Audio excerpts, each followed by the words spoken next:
Hello, hello, hello. Hello, beautiful bookworms, and welcome back to Squirrel's Bookshelf. I'm Jess, head squirrel. Now, this is the fourth part of my library vlog, my dream fantasy library vlog. And with that comes an apology for it coming so late. I feel like I've been apologizing a lot in my recent videos, but to be honest, this is just a hobby for me. It's a very fun hobby. It's something I enjoy and I actually think about a lot.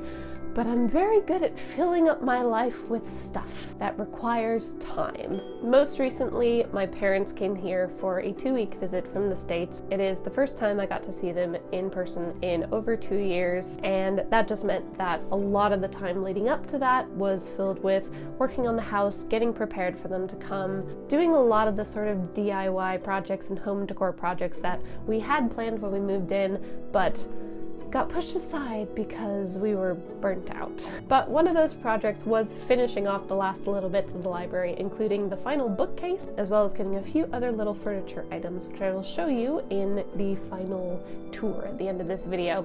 And now that that trip is over with, I do hope to finally have time to be doing more videos. I refuse to make any further mistakes like I did in the last video. There will be a part 4 coming in the near future.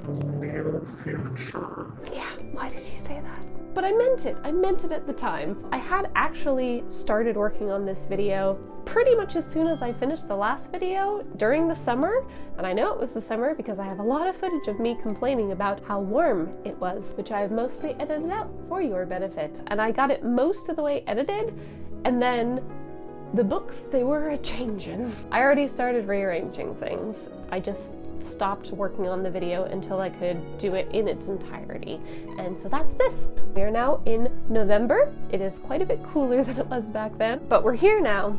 And this video is essentially going to cover my organization process of how I decided to organize my books, and also a little bit of the decor on the shelves. I don't actually have that much decor on my bookshelves right now. I used to have a lot, but I think now that I have an entire house, a lot of that decor has gone elsewhere. That may be something for some future update vlog, but for all intents and purposes, the library is done. The great thing is I still have room for books. Part of that is due to the fact that some books have already migrated to other parts of the house.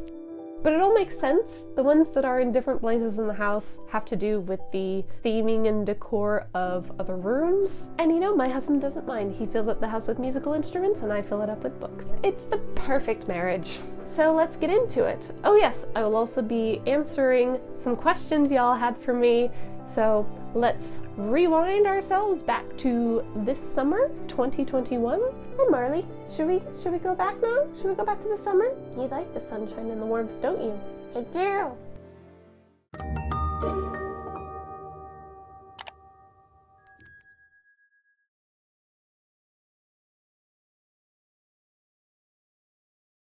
Welcome! So let's just jump right into it here. So I have brought over the remainder of the books that were hanging out at my mother-in-law's house still. They were all packed in the suitcases, and they're all up on the shelves at the moment because I'm going to be needing my floor space. So first step is just to get them all down. Oh, this will be fun. It is warm. It is very warm. So I've got the first round of books down from the top shelves, and I'm just going to start pre-organizing them. So most of my fiction is just going to go in one lot. Anything that's not part of a collection, I don't really break it down by age range or genre.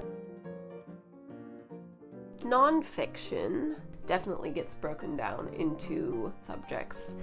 So this is more history, fiction, maths and science. You know, I spent 27 years of my life saying math, and now it just feels wrong. I have to add the maths. Well done, England.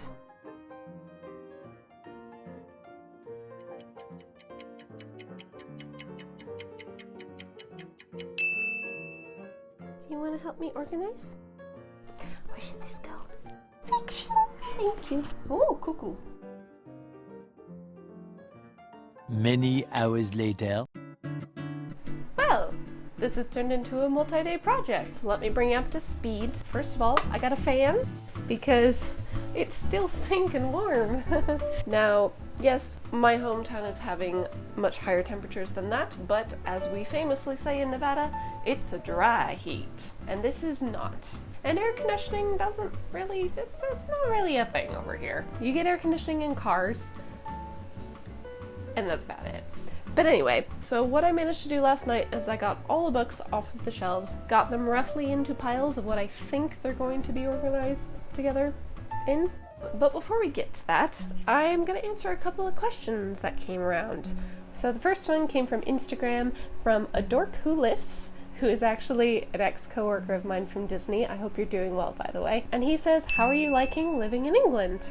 I really love living here, I do. It was a very good decision for me, culturally and sort of societal priority-wise. I fit in really well here. I just feel like this is more of an introvert nation than America is. But besides that, I feel a lot healthier here. First off, people walk here a lot more. People cycle here a lot more. But it's not even like trying to exercise, just daily life. You end up moving more.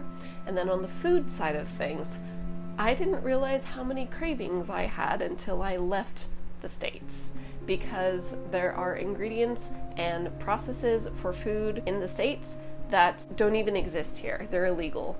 High fructose corn syrup doesn't exist here. It seems so weird to just be talking about food, but it's really had a big impact on my life living here. I feel generally healthier. Not to mention, I absolutely adore the nature we live around. We live right next to the Cotswolds, and that sort of nature, just the fantastical forests and fields and hills and stuff, just really suits me. I love gallivanting around in the forests. And as far as the history, there's so much history packed into quite a small country. Yes, there's all the big stuff. I've seen Stonehenge, I've seen a lot of the stuff in London, I've seen copies of the Magna Carta, I've been to countless cathedrals. But like personal history, I mean, we found out recently that my ancestors who last lived in England before they moved to America were actually born and buried in our city in a church, which I've walked by many times. I didn't know until then. There's just so much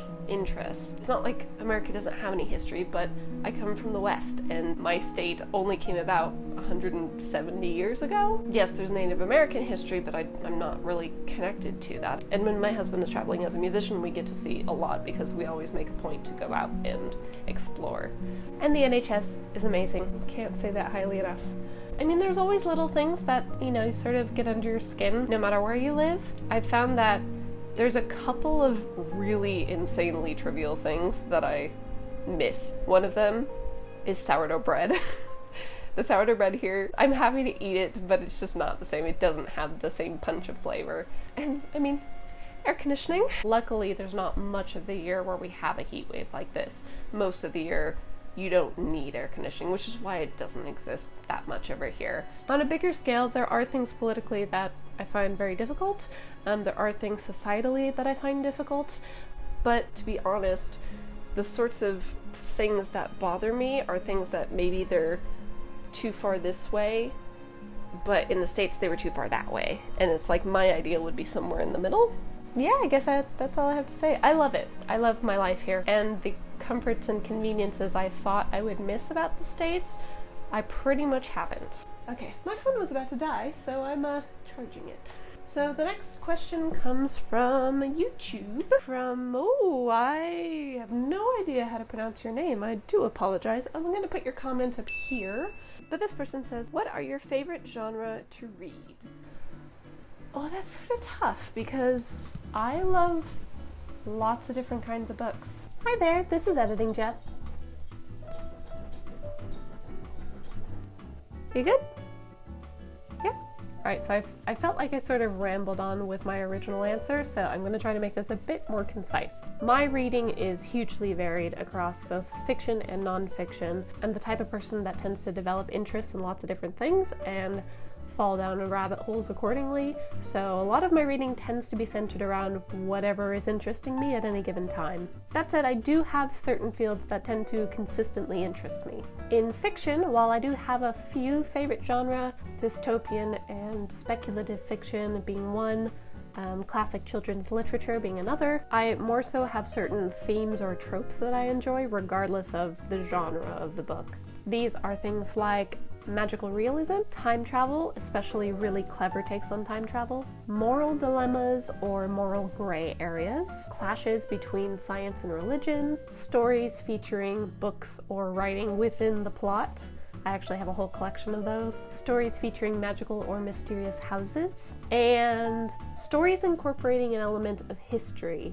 Not necessarily historical fiction, but where I end up learning some fun facts about history within the telling of the story. I am a proud nerd who loves learning. And on that perfect segue, my nonfiction preferences are generally centered around one of two things. The first is research. So for instance, I have a whole collection of books relating to Walt Disney and the Disney Company. I also have a lot of reference books regarding book collecting and authors and bibliographies. And then the second general umbrella of nonfiction that I like, which admittedly is quite a large umbrella, is books of the brain. Psychology, philosophy, sociology, religion, maths and science, performance magic, skepticism, all that sort of stuff. And the more I learn about each of those fields, the more I sort of see it as one big connective tissue of how our brains work and why. I'm aware that was still quite a long answer, but there you are. I guess I just don't give short answers. Now, the second question was it Harry Potter that gave you your love of reading? No, actually. It definitely enhanced my love of reading, but it didn't spark it. I know it did for a lot of people, and I think that's fantastic. But my sister and I have both grown up with a love of reading. Our family used to go to the bookstore regularly. At one point, we went every weekend, and my parents always encouraged us to find a book that we liked, and they'd never turn us down. So we've grown up around books well before Harry Potter came out. I was introduced to Harry Potter in the 4th grade, so when I was about 9 or 10. I went out and bought Chamber of Secrets and Prisoner of Azkaban. I didn't read them immediately though. I think I didn't actually get caught up with the publication until Order of the Phoenix came out. But then I was hooked, and by the last book I was at the midnight release dressed as Luna Lovegood. So it actually took me a little while to become a full-fledged Potterhead. But alas, I am one now. I can't escape it. My house is Ravenclaw, and my favorite book in the series, if you're wondering, is Harry Potter and the Prisoner of Azkaban. I love Hermione's time turner and the time travel element involved, but mostly I love the backstory of the Marauders and how they came to be and why they're animagi and all that sort of stuff that they left out of the film. I'm not bitter, but I digress. Let's get back to summer, Jess. Right on cue. Hello! So, since I last came into this room, I was thinking that I was missing some books.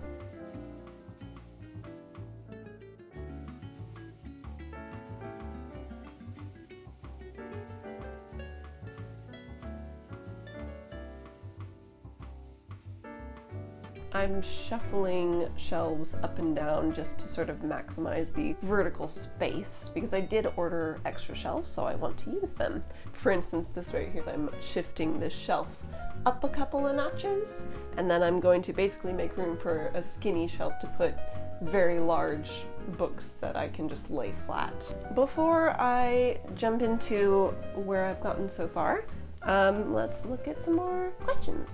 So this one comes from YouTube, from the Fairy Reader. Are you a librarian? You sure look like someone who would be a librarian at Hogwarts. That is perhaps the best compliment anyone could have ever given me. I would absolutely love to be the librarian at Hogwarts. Anytime Madam Pince wants to retire, just let me know. But no, I'm not a librarian. I am a bookseller though.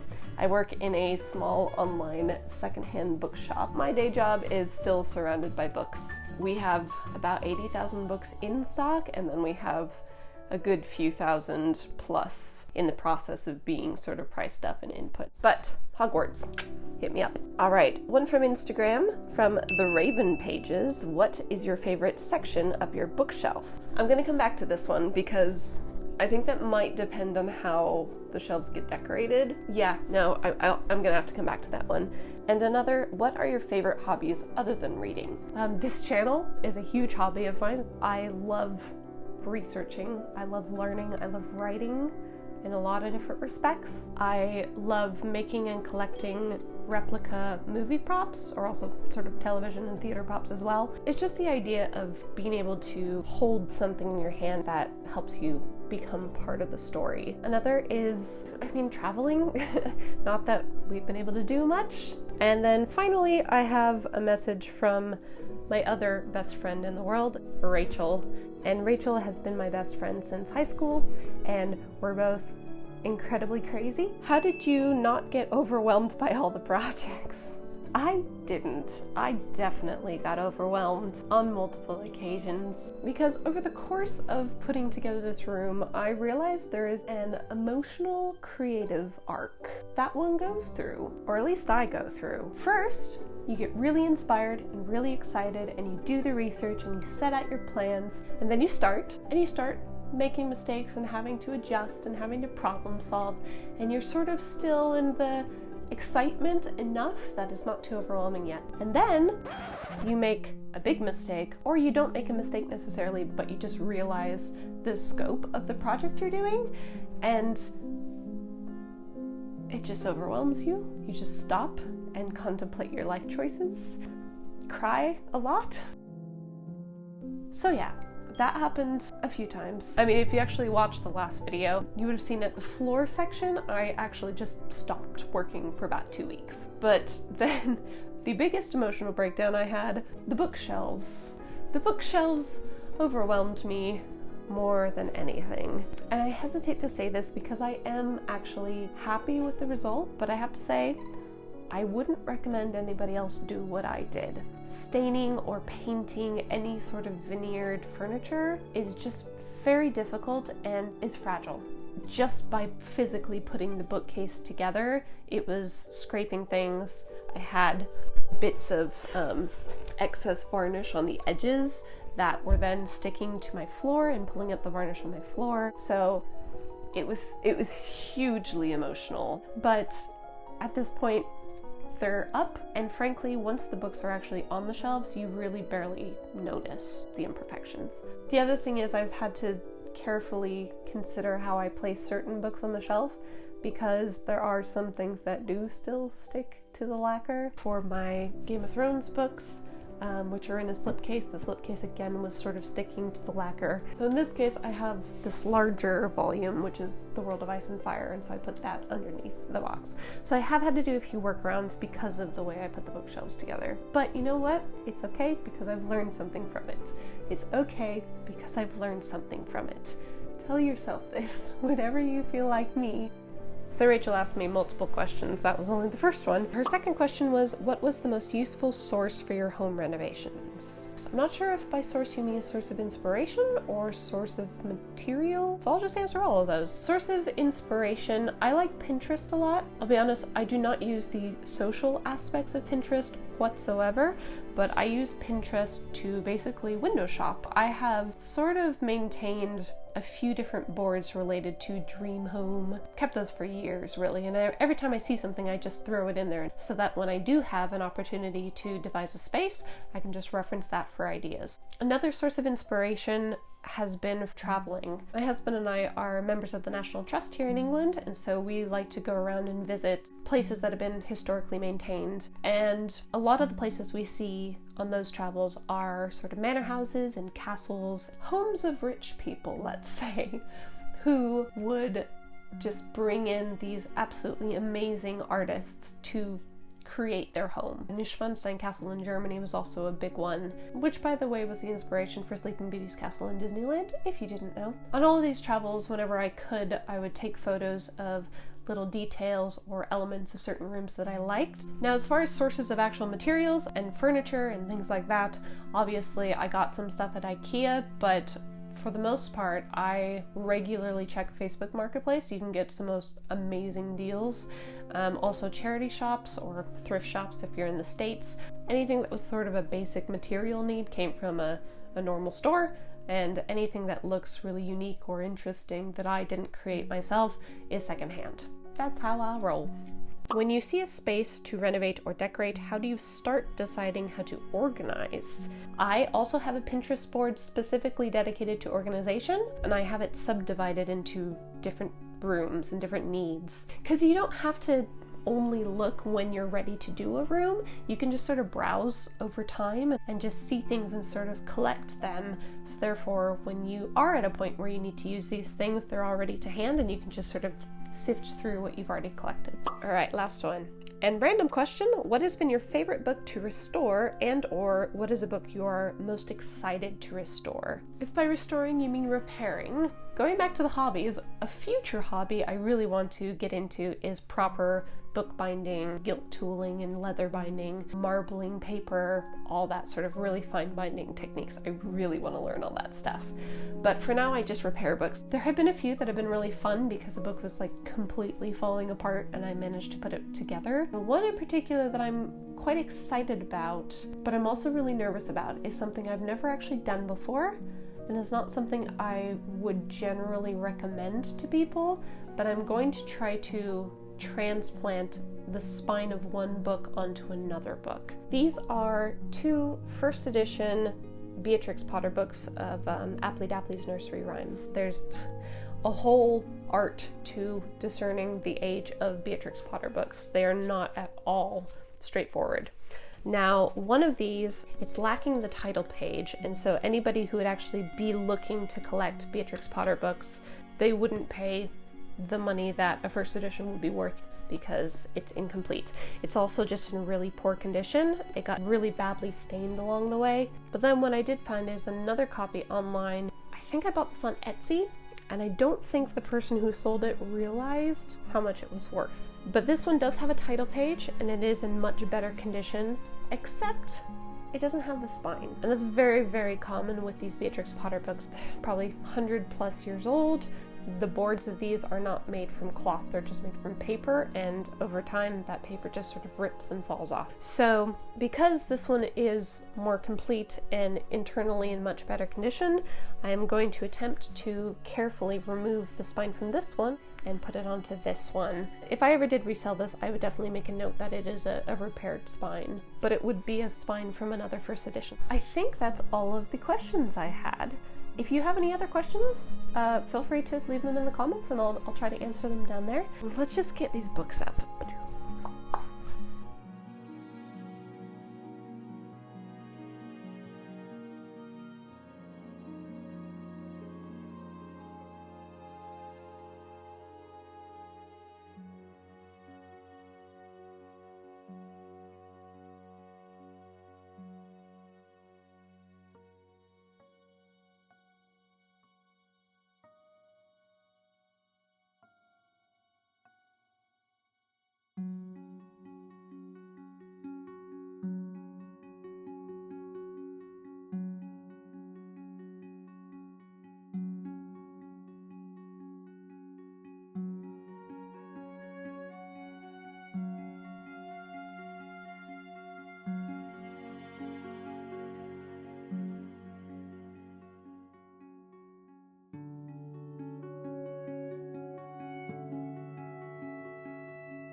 All right, we are finally here. Here is a complete tour of the finished library.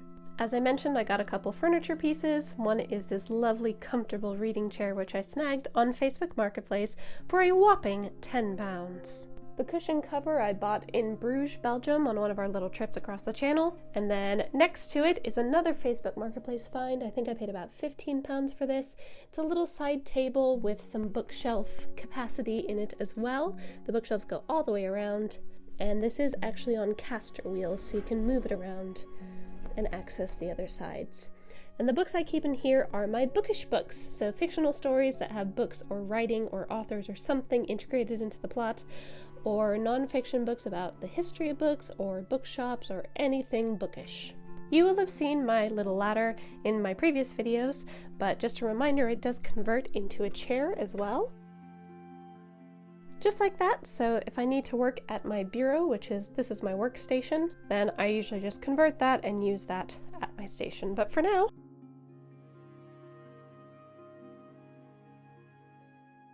the last big addition to the room is this dress form over here. I bought this for Halloween purposes, but with the idea in mind of utilizing it all year round to show off my full Hogwarts uniform. And with all that out of the way, let's get down to the bookshelves. I'm not going to go through every little book and item on my bookshelves, but I am going to give you a general tour of each section. Starting with the central bookcase here, this is my Disney bookcase. These are all books relating to either the Walt Disney Company or its influence somehow. So the first, second, fourth little skinny shelf and fifth shelves all house books that were original inspirations for Disney films. These could be original novels, poems, fairy tales.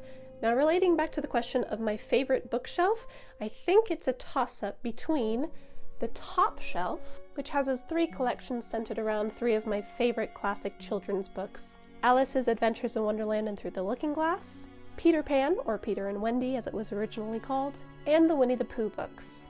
Each of these small collections features early reprints of the original books, some other special editions of books related to the story, and as you can see, a few little prop elements. One of my favorite little hidden gems on this shelf is actually the stick that I've got up there next to my Winnie the Pooh books.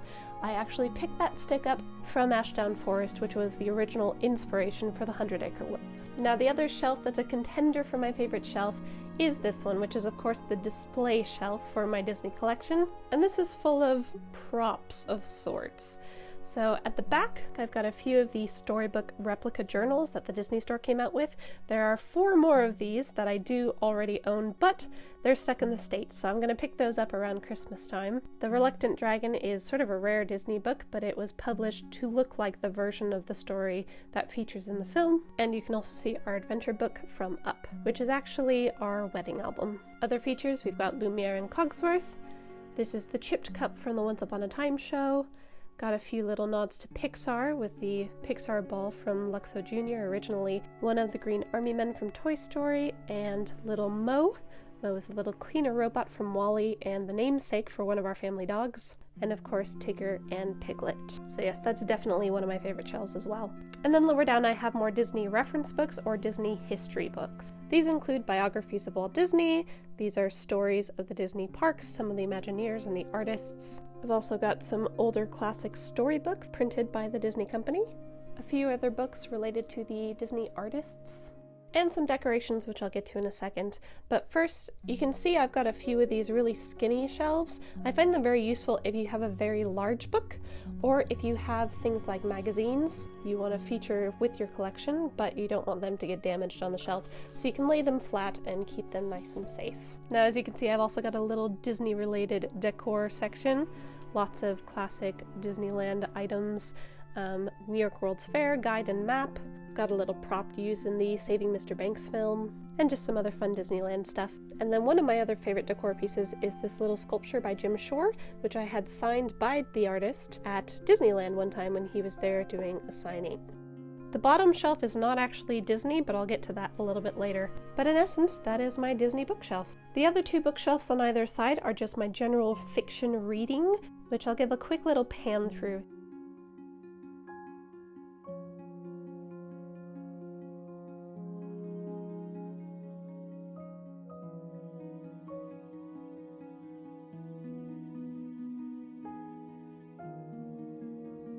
You'll notice that one thing I like to do if I have extra space on my shelves is to face one of the books facing outward. It makes the shelf look a little nicer, and you can use it to show up some of your particularly collectible or just pretty books. As I mentioned before, I do like to collect prop replicas, so you'll see if I have any that I can actually relate back to the original books, I like to display them next to those books. Now at the top of each of the side bookcases, I do also have a display shelf. These aren't fully formed yet, so I'm not entirely happy with where they are right now, but I'll show you what I got to start. Up on the left is my collection of classic dystopian fiction. including my first edition of The Handmaid's Tale and its sequel, The Testaments. Those are actually sitting on top of a copy of Apologia Pro Vita Sua, which was mentioned in The Testaments, if you've read that. I also have a collection of books relating to Fahrenheit 451, including a true first edition, that little paperback there. I will be going thoroughly through each member of this collection in a future video. And then a few others at the side. I've got a signed copy of The Giver and a copy of 1984 and Brave New World. At the top on the right is the prop bookshelf. These are either replicas of fictional prop books used in films or shows, or they're real books that were still featured in films or shows. I plan to do some future videos with the books on this shelf, so you'll see these more later. And that's the main wall of bookshelves, except for those shelves down at the bottom. Now you can ignore this little corner right here, those are actually just books set aside to give as gifts for the moment. But this shelf way down at the bottom, this is my collection of book and magazine collector magazines. And these are really good references for learning about the histories of books, learning about authors, and learning about the values of books and collection points. Yeah, I heard you trying to come in. Okay. Is that your chair? All right, if I move to my right, I'll tackle these two shelves next. This side of the room, despite the magical cabinet in the middle, is mainly non-fiction. On the left side here, I've got several shelves filled with books relating to religions, followed by a couple of shelves of brainy books. These are either psychology, philosophy, or just things relating to how our brains work. And then at the bottom, I've got a couple of miscellaneous history books, which is essentially the top shelf as well. Those are just very big books that I had to put somewhere. And then right next to my magical cabinet are my magical shelves. But instead of real wizardry, these are performance magic books, so relating to magicians, conjurers. You see I've got a Penn and Teller signed program because I got to meet them. I've always been a huge fan of magic, if you couldn't tell by my Houdini posters. And then below the fake magic, I've got the real magic of our world, maths and sciences.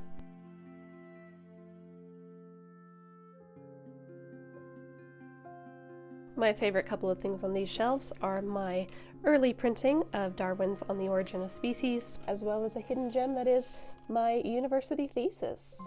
I actually have a degree in mathematics, which I know is entirely fitting now that I'm a bookseller, but my thesis actually combined my major, which is mathematics, with my minor, which is music, so it actually was kind of a fun project. Moving around the room to the newest bookshelf added. Since this bookshelf is nearest to my workstation, it's fitting that I've put books that are most useful to my work.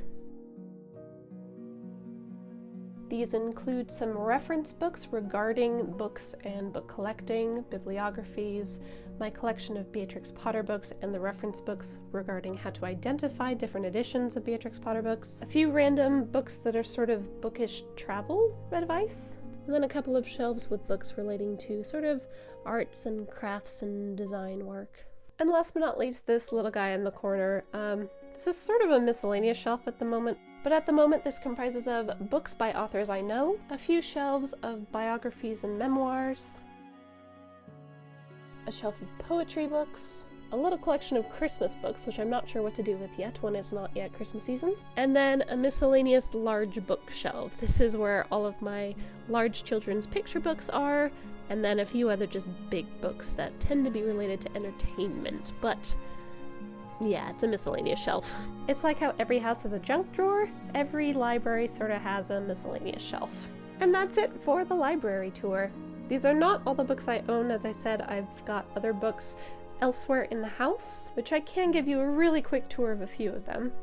As you exit the library in our house, you end up at the top of the stairs, and this little landing has a little bookshelf down at the end. So on these shelves, I've got my plays and screenplays, my collection of fairy tale books, including my Andrew Lang fairy book collection, and then a shelf dedicated to the books of Minalima. I just got their newest illustrated classics book, The Wonderful Wizard of Oz, which is gorgeous. You should definitely check it out. And I must admit, this little landing sort of accidentally became a dedicated Minalima space. Not only do we have the Black Family Tapestry poster, but on this wall, we've got an entire collage dedicated to Minalima. The center point being this lovely signed premium print from the House of Minalima Gallery in London, which my wonderful husband graciously bought me.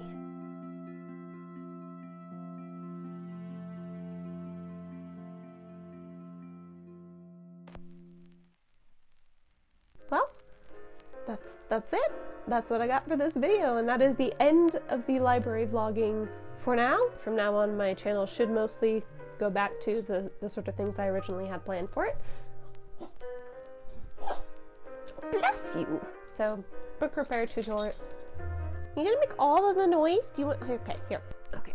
So after this, I do have one other fun little video coming up, which I filmed with my mom while she was here. And then after that, it's gonna pretty much go back to what I had started off this channel as book repair tutorials and histories of books, things relating to my Disney series, generally just sort of nerdy bookishness. So if any of that sounds interesting to you, I guess hit the subscribe button if you want. If you ring the bell, you'll also be notified when my next videos come out.